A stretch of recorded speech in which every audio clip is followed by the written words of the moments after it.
जोङो अलरेडि जोंनि प्राय स्टेटमेन्टखौ जों होखांखाबाय दा थेवबो आं बुंनो सानो कि प्रथम फार्स्टआवनो जोङो दुखु फोरमायो जोङो कन्डलेन्स खालामो इन्डियान सल्जार जिखिनि थैबाय बिसोर बिथांमोननि सोरगोआरि जिउ सोलेरा सोरगोआव आलो गोजोनै थायो बिनि थाखाय जों आर'ज गाबो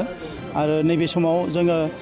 इन्डियान गभर्नमेन्टजों अराय सम दंफायो आरो थाफाबाय थागोन मानोना जोंनि हादोरनि थाखाय जों बयबो खौसेयै अरायबो गसंनांगोन आरो हादोरनि अलखदनि समाव जों बयबो खौसे जानानै गसंफानाया जोंनि दायित्व दा बे हिसाबै एनि क्राइसिस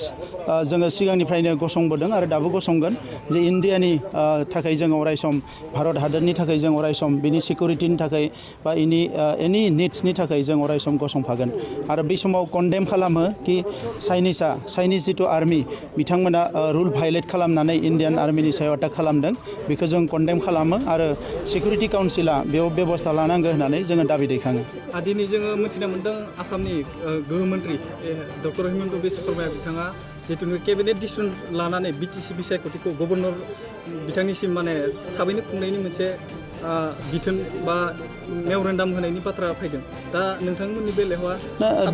बेवहाय जों बेखौनो बुङो जे थाब खालामो गोबाव खालामो बेजों बारा खोथा गैया जे कर'ना भाइरासनि जि थासारि बेयो मोजां जायोबा इलेक्सनखौ खुंनांगो आरो बे मोजां जायाबा बेखौ नेनांगो जों बिनिखायनो बुङो कि बिनि सायाव सोनारनानैसो डिसिसन लानांगो इलेक्सना गाबोननो जानांगौ समफोर जानांगौ होननाय खोथा गैया जेब्ला जायो अब्लानो जागोन नाथाय कर'ना भाइरासखौ जाहाथे खुनु कमप्रमाइज खालामा बेखौ जों गभर्नमेन्टखौ खावलायो जों नुनो मोन्दों जिथुनिखि दैमाया जिनो गरा खुरखानाय बायदि माने माखासे बा बिजेपि बा माने बिपिएफ बिखेखे बिपिएफनिफ्राय माने गोबां लिडारफ्रा गुगानायखौ नुनो मोन्दों बेयो मानि थाखाय जादों बिपिएफनि दैदेनगिरिफोरनि थाखाय जादों माने हाग्रामा महिलारि आरो माखासे दैदेनगिरिफ्रा बिथांमोननि गाहाय थाखोनि दैदेनगिरिफोरखौ बारा अनसाया बा बिथांमोनखौ जि सुबुं दारा खान्थिनि मान होनांगौ बेखौ होआ दा बेनिखायनो बिथांमोना मोजां मोनाखै आरो गोबाङानो जौगानायखौ लुबैयो खामानि मावजानो लुबैयो नाथाय थांनाय 19 बोसोराव जिहेतु खामानि मावाखै जौगानायनि जेबो आखायाव लायाखै प्रजेक्ट बिनिखायनो बिथांमोना दिनै बिपिएफखौ नागारनानै गुबुन दोलोआव लोब हाबफैदों दा जों नुनो मोन्दों माखासे आसामनि बा बिजेपि बिथांमोननि जिथुनि केबिनेट मिनिस्टारफ्रा बिटिसि हालामाव फैनानै प्रेस मिट खौरांगिरि मेल खुंनानै